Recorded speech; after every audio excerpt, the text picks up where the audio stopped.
ha dado y que evidentemente tiene su base y su fundamento en el gran desarrollo científico y tecnológico que ha ocurrido durante los últimos años. Hay quien dice, y yo creo que es cierto, que en los últimos 70 años la medicina ha avanzado más que en los 20 siglos anteriores. Quizás existiendo alguna duda en cuanto al arte de curar. Parece ser que también que la pantalla de nuestros ordenadores muchas veces interfiere con la comunicación con los enfermos, con la presión social. Pero de cualquier forma, creo que su conferencia ha sido extraordinaria y es un pilar representativo de lo que es el avance científico para dar protagonismo de nuevo a una situación cardiovascular respecto a la regulación de la glucemia. Pero la glucemia también puede volver, como los viejos rockeros, en el sentido de que hasta el año 1978 se creía que la insulina carecía de efectos en el cerebro. Y era una verdad dogmática y por tanto cayó. Y cayó porque evidentemente en el cerebro se acumula 25 veces más insulina que en la circulación sanguínea, lo cual sugería que tenía un efecto y efectivamente existen receptores para ello. Pero lo más importante es que determinadas enfermedades neurodegenerativas, la insulina parece ser que tiene un efecto importante. Por tanto, a lo mejor los azúcares a otro nivel diferente, porque los protagonismos sobre los que actúa la glucosa en el cerebro son distintos. No es el GLUT4, puede ser el GLUT1 y el GLUT3, puede tener algún papel. Y de hecho, las dos grandes entidades nosológicas de este siglo son la diabetes tipo 2 con obesidad y la enfermedad de Alzheimer. Y ambas tienen muchos puntos en común. Uno de ellos es la resistencia a la acción de la insulina. Y evidentemente ahí baso la posibilidad, esto es un juego futurista, lo suyo ha sido una realidad brillante, de que puede volver la insulina, la glucosa al cerebro y quizás a tener un papel importante en algunas enfermedades neurodegenerativas. De hecho, el hipometabolismo cerebral de glucosa es muy importante en muchas enfermedades neurodegenerativas. Y curiosamente, estas enfermedades neurodegenerativas también cursan con neuroinflamación, con estrés oxidativo, pero con alteración en la transducción de señales que genera la insulina o en la resistencia a la acción de esta hormona. Y queda por investigar adecuadamente el papel que la insulina puede tener en alguna de estas patologías, con lo cual volvería de nuevo y posiblemente sería desbancada por otros nuevos hallazgos, como corresponde al desarrollo científico. De cualquier forma, yo entiendo que están muy bien elegidas las dos conferencias de esta sesión, porque tocan aspectos importantes. Por ejemplo, los edulcorantes, los azúcares, tienen una importancia científica, tienen una importancia metabólica y también tienen una importancia comercial. No voy a hablar de lo científico porque ya lo ha hecho muy brillantemente la doctora Clotilde Vázquez, pero evidentemente es cierto que ese papel existe. En cuanto a comercial, yo me acuerdo cuando empecé a estudiar esta disciplina, que había una gran polémica con la sacarina y el cáncer de vejiga, porque se había encontrado que en ratones tratados con cantidades masivas de sacarina aparecía cáncer de vejiga, y posiblemente de muchas otras cosas. Si uno toma en esa misma proporción agua, también se muere. Lo que quiero decir es que eso resultó en una guerra comercial de grandes compañías en función de un tratamiento a seguir. Por tanto, está muy bien elegida la conferencia sobre la reducción de los azúcares en la dieta, el nuevo reto, actualización de los edulcorantes, porque tienen un papel también en nuestra sociedad, incluso no médico, para conservar la figura, la imagen, etc. Un sinfín de cosas que evidentemente podría haber tratado el doctor Urrialde, que desgraciadamente no va a poder intervenir y lo hará en su lugar el profesor Arturo Fernández Cruz. Y nosotros vamos a intentar estimularles en la discusión general que se plantee respecto a eso. Por tanto, muchas gracias de nuevo por su excelente presentación. Cuando quiera.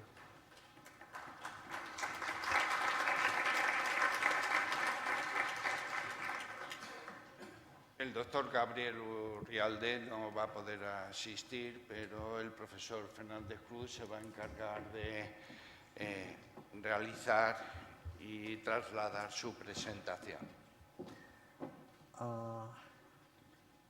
Necesito ayuda para que ponga la... está ya, está puesta. Pero yo antes, en primer lugar, Clotilde, muchísimas gracias por participar una vez más.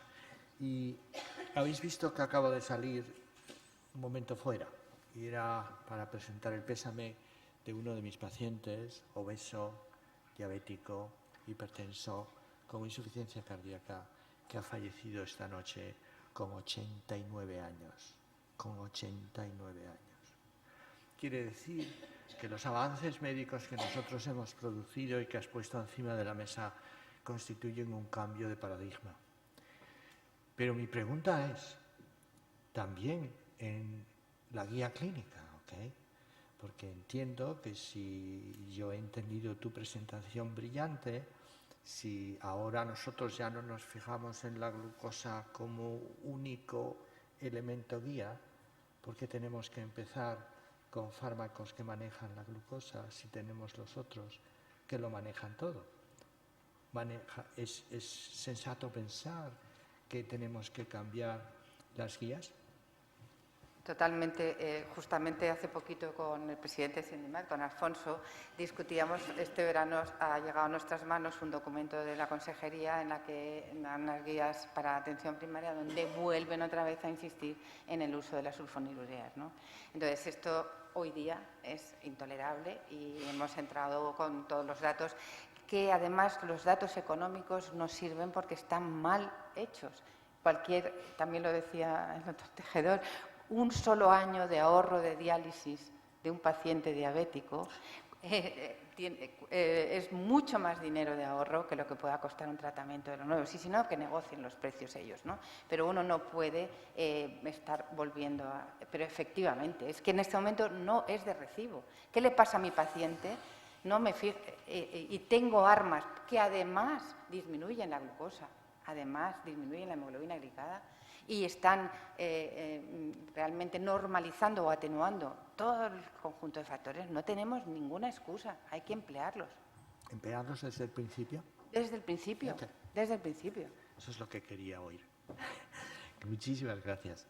Vamos a ver, Rafa Urrialde se excusa porque ha hecho todos los esfuerzos para estar aquí hoy, pero imposible el que pudiéramos rearreglar su agenda.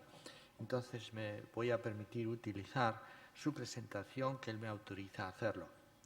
Él es un experto en ciencias biológicas y en medicina ambiental y por eso eligió este tópico en el que, como concepto genérico, pues establecemos los criterios claros de lo que es un nutriente. Y aunque podríamos recordar a otro de los premiados por esta fundación, que es Grande Cobian, en el que establecía que todo aquel producto que es capaz de producir una función en el organismo y que es ingerido, pues es en realidad un alimento. La historia estriba en un antes y un después. ¿Por qué? Esta diapositiva expresa que el mundo ha pasado un hambre mortal durante muchos siglos y ha sido la preocupación en realidad de supervivencia. Y esa situación, señores, como expresa la diapositiva, está cambiando de forma dramática. En el último dato, solo el 17% padece mundialmente esta afectación y su proyección para el 2026 es 6%. Y cuando entramos en las áreas conflictivas que tienen eso como un problema de salud y de la sociedad, como es Asia, pasa del 13 al 2,4%. Y en Latinoamérica, del 14,6% al 6,4%, ya ahí en el 2026.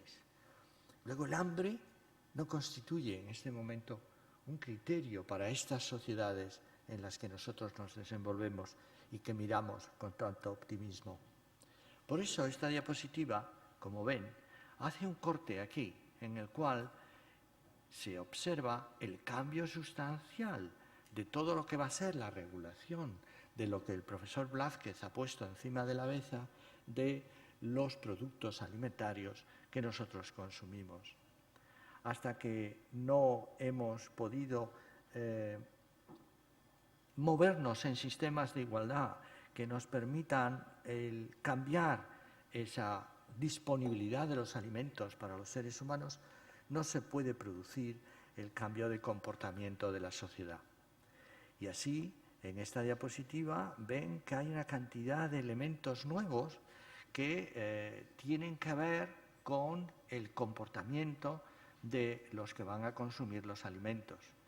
Está claramente la huella local, tenemos claramente las actitudes religiosas, tenemos claramente los alimentos y bebidas ecológicos, tenemos claramente acciones y valores éticos, tenemos claramente la protección del ambiente y del clima y sobre todo la protección de los animales.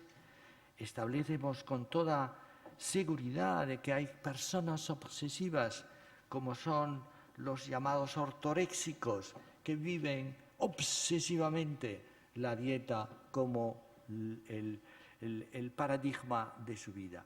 Pero al final del día tiene que ser segura, saludable, satisfactoria, sostenible y social. Pero el cambio importante es que el comer se convierte en un placer. Y en consecuencia, esos matices son los que han hecho aparecer los sabores.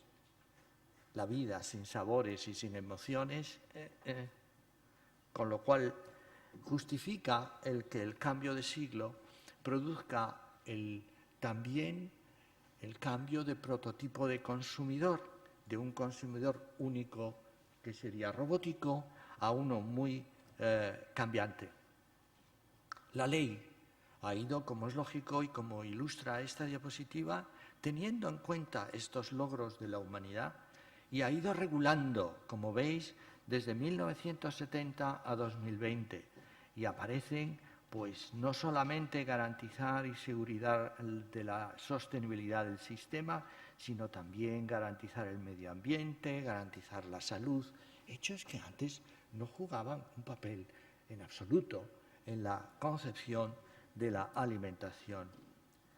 De ahí que entramos en que si nosotros somos conscientes de que la alimentación son los principios básicos de proteínas, hidratos de carbono, grasas, vitaminas, minerales, agua, todo eso tiene una relación con nuestros hábitos, la frecuencia del consumo, el tamaño de las raciones. Eso Clotilde es su práctica diaria cuando habla con sus pacientes e incluso ahí ella, que es experta en manejar el peso, el tamaño de los envases, todo esto constituye una nueva jerga de una importancia trascendental en el momento actual en el mundo de la alimentación. En mi introducción hice el esquema del consumidor habitual, en el cual tenemos la genética, tenemos el microbioma que he comentado, tenemos los estilos de vida, pero ya tenemos el entorno y calidad ambiental y tenemos ahí el resultado, que es el modelo de comportamiento, de sociabilidad que define esto. Nosotros estamos en la Comunidad Económica Europea, gracias a Dios, y por lo tanto le toca a la Comunidad Económica Europea y al Gobierno español regular con una serie de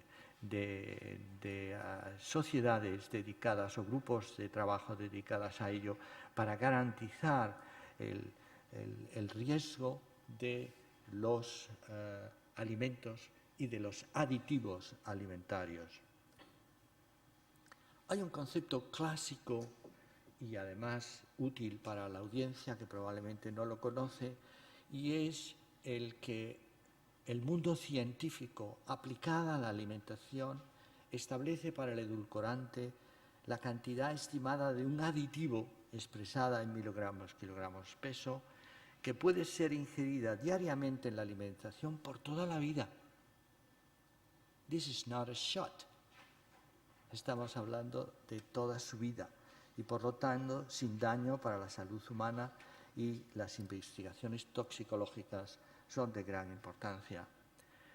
Sois familiares, y aquí se ha comentado lo de la sacarina, como el edulcorante es en realidad algo que sale para que la glucosa, que Clotilde ha puesto encima de la mesa, constituye un factor de riesgo para la salud, pueda ser inferior a la que podemos tener con la alimentación en forma clásica.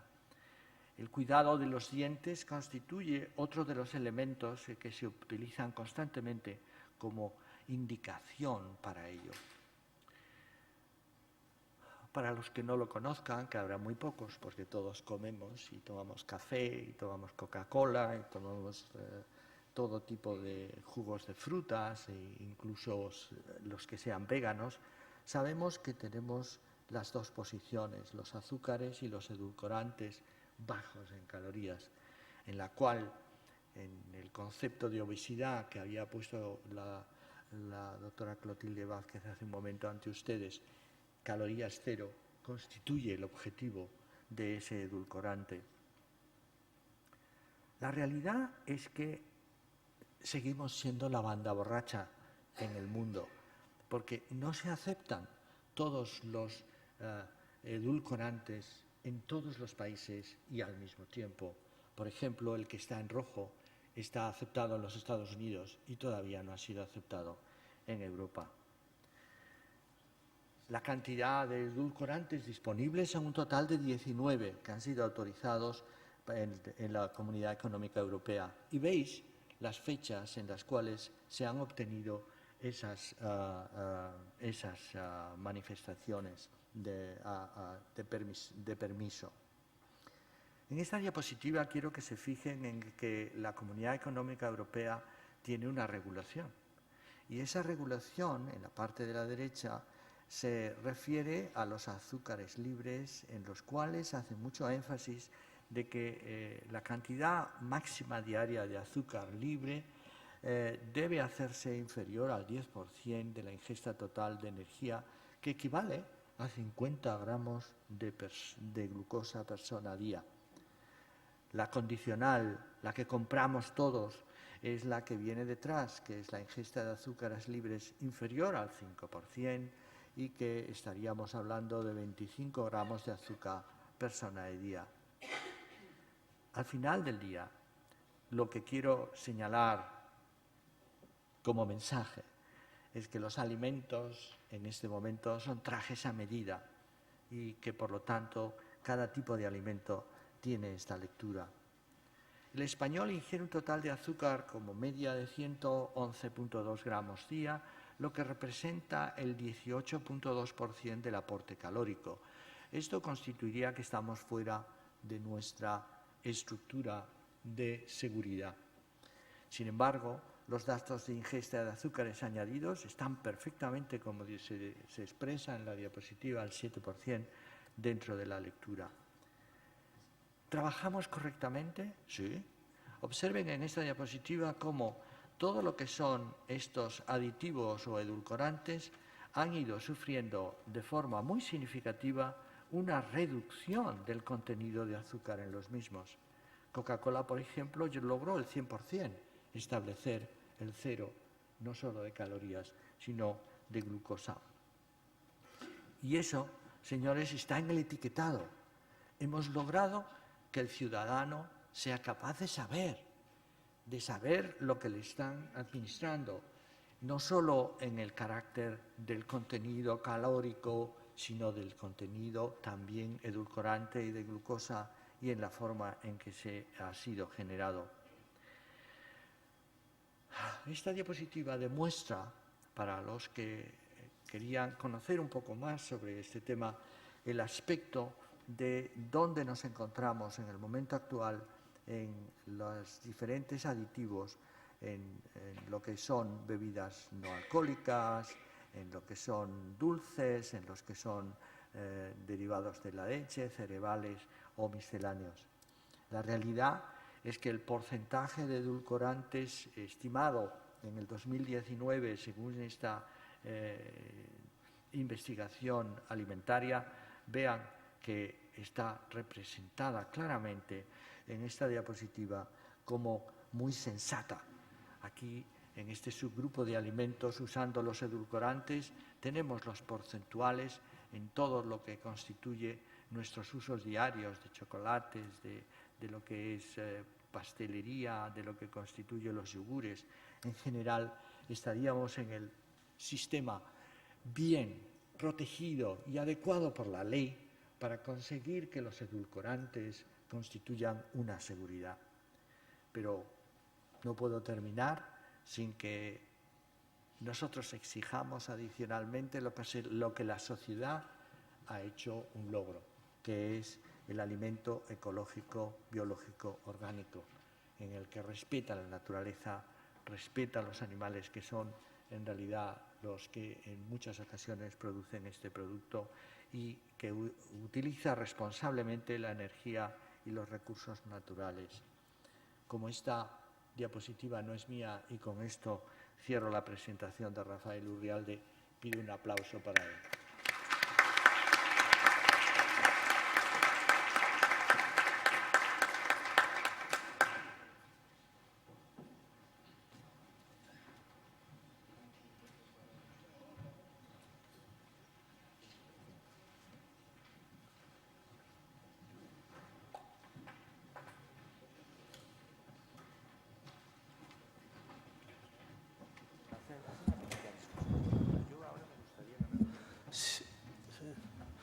Bueno, después de la presentación del doctor Fernández Cruz,